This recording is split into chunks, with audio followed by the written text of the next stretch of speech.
श्री स्वामी समर्थ आणि तुमचं आपल्या श्री स्वामी समर्थ या चॅनलमध्ये खूप खूप स्वागत आहे आणि स्वामी महाराज तुमच्या सर्व चांगल्या इच्छा पूर्ण करोत.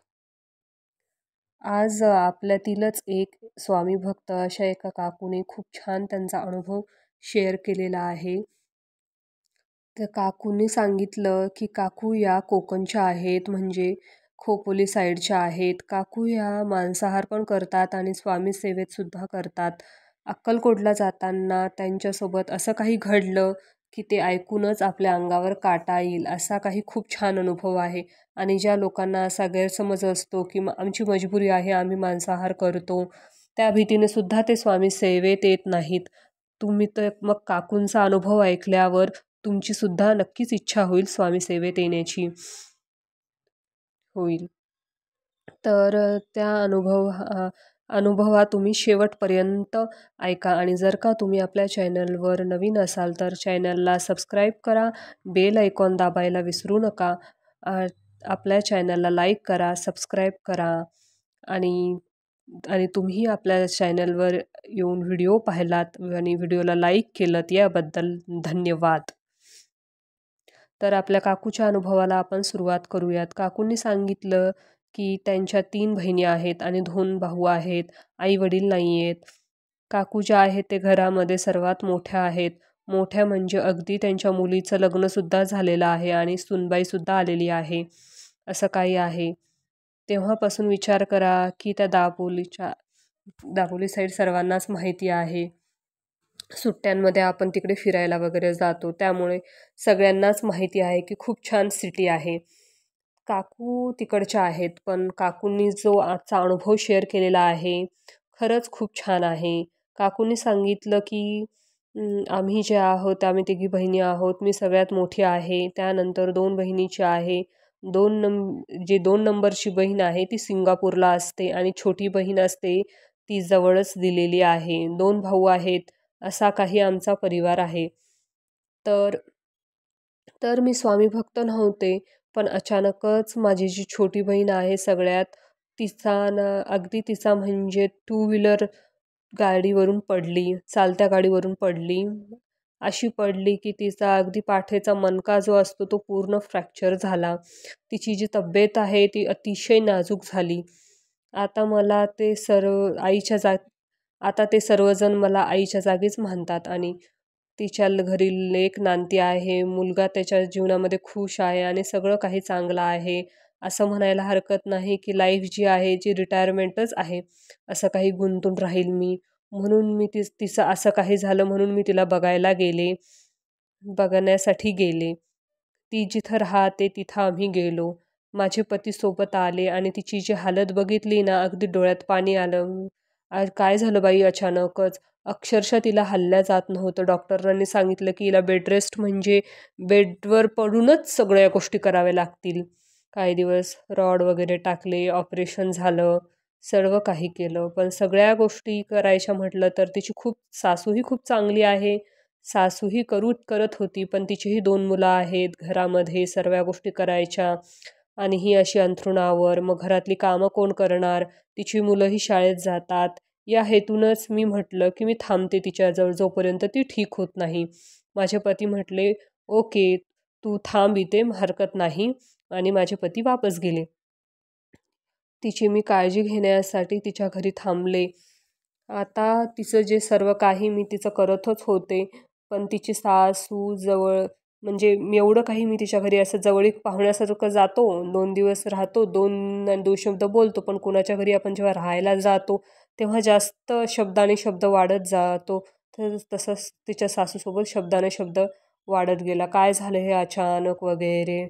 तिची सासूबाई म्हटल्या, "जे होणार आहे ते होतच, त्याला काही करू शकत नाही, पण जे झालं आहे त्याला ठीक करू शकतो. स्वामी महाराज सर्व काही बघून घेतील." मी म्हटलं, "स्वामी भक्त आहात की काय तुम्ही?" मग त्या हो म्हटल्या आणि त्यांनी अगदी त्यांचे खूप चांगले चांगले अनुभव सांगितले, किस्से सांगितले. अशा काही गोष्टी सांगितल्या की खरंच अगदी ऐकाव्याशा वाटल्या. मी नाही म्हटलं तरी मी तिच्या घरी 3 महिने होते. कारण 3 महिन्यापर्यंत तिचे जे रॉड जे टाकले होते ते काढेपर्यंत वगैरे. आणि सगळं काही जे काही गोष्टी करण्यासाठी 3-4 आसपास मी राहिले होते. त्या याच्यामध्ये तिची जी सासू होती इतकी अगदी आईपेक्षा जास्त काळजी घेत होती. असं कधी याच्यासाठी नशीबच लागतं, नशिबानच आहे ती अशी सासू मिळायला. अगदी सगळं काही तिची करायची, स्वामीसेवा करायची, प्रत्येक दिवशी तिच्यासाठी लवकर सूनबाई माझी बरी हो अशी प्रार्थना करायची. आता आमच्याकडे ज्या आहेत तिच्या घरी, आमच्या जेवढ्या फॅमिलीमध्ये खोटं सांगत नाही पण सगळे मांसाहार करतात. पण तिची सासू काही करत नव्हती आणि त्यांनी सांगितलं होतं की माझी जी बहीण आणि मुलं आहेत ते बाहेर वगैरे गेले तर खातात, पण आजपर्यंत किचन बाटून दिलं नाही. असंही मला म्हणू लागल्या की मी त्यांना असं बोलता बोलता म्हणलं, असाच आमचा विषय निघाला की ह्यावेळेस तुम्ही पण आमच्याकडे या. माझी बहीण वगैरे बरी झाली, तुम्ही तिकडे या, 1 महिना घरी राहा, माझ्या हातचं खाऊ पिऊ घालेल. मी तर म्हटलं आम्ही खातो, तुम्ही पण या घरी. पण त्या म्हटल्या आम्ही बिलकुल खात नाही. मग मी म्हटलं माझी बहीण, भाऊजी हे तर खातात. मग ते म्हटलं की ते अजून मी माझं किचन बाटू दिलं नाही, ते बाहेरच खातात आणि त्यांची इच्छा झाली तर तेही खाणार नाहीत. आपली कोणावर जबरदस्ती नाही आहे. मी स्वामी भक्त आहे, मी मनापासून सेवा करते अशी तिची सासूबाई बोलल्या. पण मी माझं घर बाटू दिलं नाही. मी माझं किचन बाटू दिलं नाही. ते करतात, बाहेर जाऊन करतात, मी त्याला काही करू शकत नाही असं काही बोलल्या. आणि मनात मला कुठंतरी एकदम मला कसतरीच वाटलं. यांच्या घरामध्ये बाटलेलं नाही आहे, पण हे लोकं बाहेर कधी हॉटेलमध्ये गेले, घरात येतात, असं माझ्या मनामध्ये गोष्ट आली आणि ती गोष्ट मी सहज घेतली. मग मी म्हटलं ठीक आहे, काही हरकत नाही. माझ्याकडे शाकाहारी पण खूप छान असतं. हां, नक्कीच येईल. हिला अगदी बरी होऊ दे, मग आपण सगळेच जण जाऊया. मग आमचं असं काही झालं आणि तुम्हाला स्वामीबद्दल सांगितलं. खूप काही अशा गोष्टी स्वामी महाराजाबद्दल ऐकलेल्या आहेत की शेवटी जे माझ्या बहिणीची सासू, त्यांना खूप काही माहिती होतं स्वामी महाराजांबद्दल. म्हणजे आता काहीतरी असं की त्यांच्या परिवारामध्ये आणखी अगदी त्यांच्या वडिलांसोबतच्या सुद्धा गोष्टी शेअर केल्या. माझ्या सासू, माझ्या बहिणीची सासू बोलली की म्हणजे माझ्या वडिलांच्या घरी खूप गरिबी होती. सेवेकरी फक्त आम्ही झालो तर खूप भरभरून दिलं. अगदी होत्याचं नव्हतं आणि नव्हत्याचं होतं असं बदललेलं आहे. आम्ही सुरुवात केली. आम्ही कधी जे होतं, माझ्या बहिणीचे सासरे मांसाहार करत होते.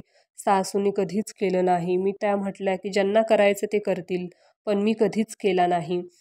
माझ्या मनात कधी इच्छा पण झाली नाही. माझे पती पण मला 1-2दा म्हटले की माझ्या माझ्या बहिणीचे सासरे आहेत ते. मी म्हटलं की हो का? मी काही बोलले नाही त्यांना जास्त. देवघर अतिशय इतकं प्रशस्त होतं त्यांचं देवघर की बघूनच माणसाचे डोळे भरून जातील एवढं. त्या स्वतः सगळं बघून पूजा करतात, एकदम छान मांडणी, एवढं छान त्या गोष्टी अतिशय व्यवस्थित ठेवलेल्या. असं झालं की माझ्या मनात असं झालं की कुठेतरी आलं की जे लोक मांसाहार वगैरे करत असतील ते स्वामी भक्त नसतील का? माझ्या मनात आलं की जे लोक मांसाहार वगैरे करतात ते स्वामी भक्त नसतील का? पण त्यांनी डायरेक्टली सांगितलं होतं की ज्यांना करायचं असेल ते करू शकतात. कोणी कोणावर बंधन घालू शकत नाही. मी जरी धाकाने म्हटलं की मांसाहार करू नका, पण ते ऐकणार नाहीत. कधी ते कुठं खाऊन जरी आले आणि त्यांनी नाही सांगितलं म्हणून खोटं बोलावं लागेल, अजून चुकीची गोष्ट घडेल आणि खोटं बोलायला शिकतील. म्हणून मी त्यांना सांगितलं की तुम्हाला जे करायचं ते तुम्ही बाहेर करा, घरात काही करू नका. मला तेही त्या गोष्टीचं कौतुक वाटलं की हे म्हणजे जबरदस्ती करत नाही आहेत कोणावर. एखाद्या गोष्ट पाहिजेच. एखाद्या घरामध्ये एखादी वस्तू पाहिजेच आहे. मुलगाही झालं, सूनही झालं की त्यांची मनमानी करतातच. माझी बहीण तर तशी नाही आहे, पण एक सांगते तुम्हाला, असं होऊ शकतं. हे सगळं काही झालं. मग मग त्यांच्या सकाळी जे काही पोथी वाचायच्या वगैरे, स्वामींचं नामस्मरण करायच्या, बरंचसं काही त्यांचं चालू राहायचं आणि कंटिन्यू त्यांच्या मुखामध्ये नामस्मरण राहायचं. असं म्हणजे की असं काही विचारूच नका की शिकलेल्या सवरलेल्या होत्या, शाळेमध्ये शिक्षिका होत्या, रिटायर झालेल्या होत्या, म्हणून त्यांना लिहिता वाचता सगळं येत होतं. मग अगदी अगदी जे नवीन आहे ना स्वामी चरित्र सारामृताचं ते 21 अध्यायाचं ते त्यांच्याकडे जुनं आहे. थोडं मोठं वाटतं मला थोडंसं. त्या अगदी रोजच्या घरातलं आवरून झालं की रोजचे 3-3 अध्याय पठण करायच्या. मी पण त्यांना मदत करू लागायचे, आवरू लागायचे. माझ्या बहिणीचं आवरायचे आणि त्यांच्याजवळ ऐकत बसायचे. मलाही छान वाटू लागलं. मलाही अगदी स्वामी महाराजांचं नामस्मरण पासून ते त्यांच्या सेवेमध्ये वगैरे माझं मन अगदी रमून गेलं. मी तिथंच थांबायचे, तिथंच जवळ बसायचे त्यांच्या देवघरामध्ये वगैरे. माझ्या बहिणीचं सगळं मेडिसिन वगैरे झालं की मी त्यांच्याजवळ बसायचे आणि असे करून 3 ते 3.5 महिने गेले. त्यांच्या प्रार्थनेमध्ये एवढी शक्ती होती की खरंच झालं. माझी बहीण जी होती ती 3.5 महिन्यानंतर जी आहे बरी झाली. काही डॉक्टरांनी सांगितलं होतं, पण तिच्यासाठी जेवढं करावं लागतं अगदी बेडवरच चालायला वगैरे सुद्धा नव्हतं सांगितलं. सगळ्या गोष्टी कराव्या लागायच्या. तसं 3-3.5 महिने जे काही होतं, ते म्हटले की एकदा चेकअप करून घ्या. रोड काही त्यांनी जास्त दिवस ठेवलेच नाही. 3-3.5 महिन्यानंतर रॉड काढून टाकले आणि बऱ्यापैकी तिच्यामध्ये प्रोग्रेस दिसू लागली आणि थोडीफार ती बरी झाली. थोडीफार ती करू शकत होती. आता मी राहून किती दिवस राहणार? माझ्या लेकरांमध्ये जीव गुंततो आणि सगळ्या गोष्टींचा विचार केला. ठीक आहे, इतक्या दिवस थांबलो. आता तिची सासूबाई म्हटली, "एवढ्या दिवस थांबली आहे, आता अक्कलकोटला सोबत चल आणि मला आणि तिकडून तिकडं तू तुझ्या घरी जा." माझ्या पतींना पण बोलवून घेतलं आणि त्यांना पण सांगितलं की अक्कलकोटला जाऊन येऊया आणि मी ह्यांचे जातील आणि मग आपण आपलं जाऊया. तसंच झालं. अक्कलकोटला गेलो आम्ही. तिथं माझ्यासोबत अचानकच असं झालं की स्वामी महाराजांची यांच्या घरामध्ये जशी मूर्ती आहे माझ्या बहिणीच्या घरी स्वामी महाराजांची, तशी अगदी अक्कलकोटमध्ये गेलो, प्रवेश केला की पूजेचं साहित्य वगैरे घेतलं. तर मला असं झालं की अगदी थोड्या एखादं नाही का शतपावली चालतो आणि कोणी दिसतं, तसं मला असा प्रसंग घडला की शतपावली जरी गेली की मला अगदी ती मूर्तीच दिसू लागली आणि छोटी नाही, चांगली भव्य मूर्ती दिसू लागली. मी म्हटलं, माझ्यासोबत असं काय होतंय? असं काही झालं असेल की मी अक्कलकोटला आलेली आहे, मग काहीही होऊ शकतं. पण असं माझ्यासोबत स्वामींचं दर्शन घेईपर्यंत हीच गोष्ट माझ्यासोबत कंटिन्यू घडत राहिली. म्हणजे थोड्या वेळाने मला ना स्वामींची मूर्ती दिसायला लागली. शतपावली गेलं की स्वामींची मूर्ती दिसू लागली. शतपावली केली की स्वामींची मूर्ती दिसू लागली. मग तिथं गेलो मंदिरात, चांगलं दर्शन वगैरे झालं. अगदी मन रमून गेलं आणि सर्व काही चांगल्या गोष्टी झाल्या. मग मी वापस आले आमच्या घरी. आता आमच्या घरी आल्यावर म्हणजे 3-3.5 महिनेच तिकडे झाले होते ना. तिकडे राहून आल्यानंतर माझं जे आहे रुटीन ते मी करत होते. पहिल्यांदा एवढ्या वर्षात मी खाण्याच्या बाबतीमध्ये कधी विचार केला नव्हता. पण मी जेवण करत होते. तुम्हाला मी ऑलरेडी सांगितलं होतं की आम्ही मछली भात वगैरे खातो. पहिल्यापासूनच ती गोष्ट आहे. ती खात असताना मला अगदी पहिल्यांदाच मला बहिणीच्या सासूबाईंचे बोलणे अगदी कंटिन्यू कानामध्ये घुमत होते. त्या सासूबाई ज्या सांगत होत्या ते शब्द आठवले की असं बरं जाऊ द्या महाराज, तुमच्या मनात असेल तर ज्या दिवशी मला असं वाटलं की हे जे आहे हे खाते ते मला नाही खावंसं वाटलं, त्या दिवशीपासून मी सोडून देईल. कारण मी जरी असा विचार केला की तात्पुरतं करेल, पण कळत नकळत माझ्याकडून चूक होईल. माझ्यासोबत असं झालं. तेव्हापासून अगदी आले ना, मी स्वामी भक्त होऊन गेले. खरं म्हणायला गेलं तर त्या दिवशीपासून मी स्वामी भक्त होऊन गेलो. त्या 3.5 महिन्यांनी माझं आयुष्य बदलून गेलं. अगदी ज्या सेवा त्या सासूबाई करत होत्या, त्याही म्हटल्या की "तूही सेवा करत जा." आणि आता मला काय, माझ्याही मुलाचं लग्न झालेलं आहे, मुलीचं लग्न झालेलं आहे. मलाही स्वामी सेवा करते. साक्षात अगदी स्वामी महाराज असं म्हणतात की स्वामी महाराज जेव्हा आपल्याला वाटतं की स्वामी सेवा सासूबाईंनी बहिणीची जी सासूबाई आहे मांसाहार करून स्वामी सेवा करणे चुकीचं आहेच. पण जोपर्यंत तुम्हाला वाटत नाही मनाने की सोडावं, जरी तुम्हाला जबरदस्ती केली, त्या जबरदस्तीचा काही फायदा नाही. कारण का मनाने तुम्हाला वाटायला हवे ज्या दिवशी तुम्हाला मनाने वाटेल की मांसाहार करायचाच नाही आहे, त्या दिवशी तुमचा मांसाहार सुटून जातो. अगदी कोणी कितीही काही केलं तरी. पण जर तुम्ही कोणाच्या धाकाने म्हणजे मांसाहार सोडताय, काहीतरी दिखावा करण्यासाठी, तर तुम्ही खाल्लं पण नाही, तर ते खाल्ल्याचं म्हणजे ते काही आपल्याला फळ भेटत नाही. तामसिकच आहात असं म्हणायला हरकत नाही.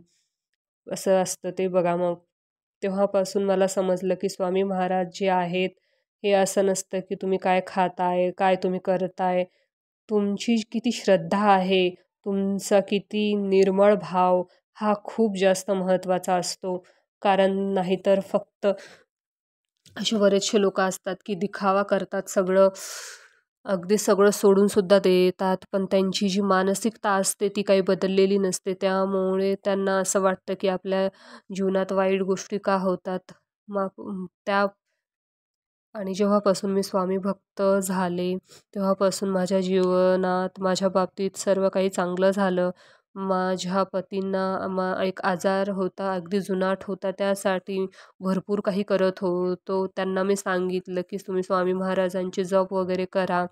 कारण त्यांचं जे आहे ते डाव्या पायाचं अंगठा आहे, तिथं खूप ट्रीटमेंट केली, पण ओढायचा, फटफट करायचा. आणि काय झालं, काय नाही डॉक्टरांना सांगितलं, की डॉक्टर म्हटले ते पोट कापावं लागेल. त्यांना तेही वाटायचं, त्यांना शुगर नाही, बीपी नाही. पण त्यांना असं का म्हटलं माहीत नाही. पण ते बोट कंटिन्यू आणि त्यांना अगदी इतकं हे व्हायचं, की ते पेनकिलर घ्यायची. पण डॉक्टरांनी एकच सांगितलं होतं, की तुम्हाला ते करावंच लागेल. मग तेही स्वामी महाराजांचं नामस्मरण करायचे, मनापासून करायचे. घरामध्ये जे बनतं ते सगळे खातो. पण त्यांचंही तसंच झालं, की अगदी त्यांच्या बोटाला फरक पडला. असं काही महाराजांनी मला खूप अ, कमी वेळात अनुभव दिलेला आहे महाराजांनी. आम्हाला आई-वडील नाहीत. मी मोठी बहीण आहे. मी माझ्या भाऊ-बहिणीसाठी काहीही करायला माझ्याकडे जरी नसेल, मी कुठूनही काहीही करून त्यांना ती गोष्ट देणारच. माझ्या मनामध्ये काहीच नाही आहे. म्हणून माझा मुलगा पण चांगला सेटल आहे. माझी मुलगी पण चांगली सेटल आहे. पतीचं पण खूप चांगलं सुरू आहे. जसं माझं लग्न झालं जसं लग्न झालं माझं तेव्हापासून माझ्या पतीने एका शब्दाने सुद्धा मला दुखवलं नाही. पण जे आहे ते खूप चांगलं सुरू आहे. राहिलं तर जे शेवटचं असतं इतक्या वर्षात बहिणीचं लग्न होऊन नाही म्हणलं तरी 7 ते 8 वर्ष झालेले आहे. ती सगळ्यात छोटी आहे. अगदी आमच्या भावा-बहिणामध्ये छोटी आहे. सगळ्यांनी मिळूनच तिचं लग्न करून दिलेलं आहे. पण तिच्या घरी गेलं तर असं काही प्रसंग आलाच नाही की राहण्याचा किंवा काही. एखाद्या दिवशी जरी राहिलं 2-3 गप्पा मारतो आणि आपापल्या घरी येतो. पण महाराजांनीच असा योग घडवून आणला आणि मी तिथं 3.5 महिने राहिले आणि तिची आता तब्येत पण चांगली राहिली आहे आणि माझ्या पतीमध्ये पण खूप फरक पडलेला आहे. असा काही स्वामी महाराजांनी माझ्या जीवनामध्ये काही का होईना पण खूप काही बदल घडवून आणलेला आहे. सगळ्यांना मनापासून श्री स्वामी समर्थ. बघितलं आपल्या काकूंचा अनुभव किती छान होता. काकूनी आपल्याला सर्व एकदम डिटेलमध्ये त्यांचा अनुभव सांगितला आणि काकूंना जसा अनुभव आला स्वामी सेवेचा तसाच तुम्हाला सर्वांना येऊ. जेव्हा कधी असं काही वाटतं, आपल्या मनामध्ये खूप काही शंका येतात, आपल्या घरामध्ये मांसाहार करतात, स्वामी प्रचिती देतील का? तर असं नसतं. श्रद्धेला भाव असतो. एखाद्या गोष्टीबद्दल काही करू शकत नाही आणि त्यावर आपल्याला काही पर्यायसुद्धा सापडत नाही. त्यासाठी तुम्ही स्वामी सेवेत येण्यासाठी एकदम कुठेतरी मनामध्ये भीती बाळगताय किंवा तुम्हाला कुठेतरी काहीतरी वाटतंय, की आम्ही काही चुकीचं करतोय का? तर तुमची तर इच्छा आहे नाही करायची, पण तशी परिस्थिती असेल किंवा काहीही असू शकतो. तर जेव्हा महाराजांनी तुम्हाला सोडवायचा असेल मांसाहार, तेव्हा त्या दिवशी महाराज एका रात्रीतून पण चमत्कार करू शकतात. असतात काही गोष्टीमध्ये काहीतरी असू शकतो, जे आपण नाही समजू शकतो, ते स्वामी महाराज समजू शकतात. त्यामुळे स्वामी सेवेत येण्यासाठी तुम्ही या गोष्टीला कारणीभूत करू नका. असं काही आहे. बघितलं ना काकूंचं, काकू किती वर्षापासून मांसाहार करतात. मी सुद्धा तिकडे गेले, तिकडच्या वातावरणातच आहे. काही घरामध्ये होतं आणि बऱ्यापैकी तर असं असतं, की असं नाही की स्वामी महाराजां त्यांना जर नाही बोलवायचं असेल, पण किती छान प्रकार घडला. अक्कलकोटमध्ये जाऊन जागोजागी स्वामींची मूर्ती दिसत होती. अगदी प्रसन्न मुद्रेमध्ये दिसत होती. अक्कलकोटचं दर्शनसुद्धा झालं. जे काय कधी-कधी आयुष्य लागतं, अर्ध आयुष्य गेलेलं आहे. कधीही देवाघरचं बोलणं येऊ शकतं, असं काकू म्हणाल्या. अ, असा प्रपंच सगळा संपला आहे, तरी एका शब्दातच सर्व काही मिळालं. शेवटी अगदी स्वामी सेवेला लागल्या. असं काही पुण्याई असते, ती कधी ना कधी पुढे येऊन जाते. असा काही काकूंचा अनुभव होता. अनुभव कसा वाटला नक्की कमेंट करून सांगा आणि तुमच्याकडेही असा अनुभव असेल तर स्वामी सेवा असेल तर मला नक्की कमेंट करून सांगा. चला तर मग पुन्हा भेटूया अशाच नवीन-नवीन व्हिडिओमध्ये. श्री स्वामी समर्थ. जय जय स्वामी समर्थ. आणि जशी स्वामी महाराजांनी काकूंना प्रचिती दिली तशीच आपल्यालाही देवी हीच स्वामींच्या चरणी प्रार्थना करते आणि आजच्या व्हिडिओचा शेवट करून लास्टला सर्वांना नवीन वर्षाच्या खूप खूप शुभेच्छा आणि श्री स्वामी समर्थ.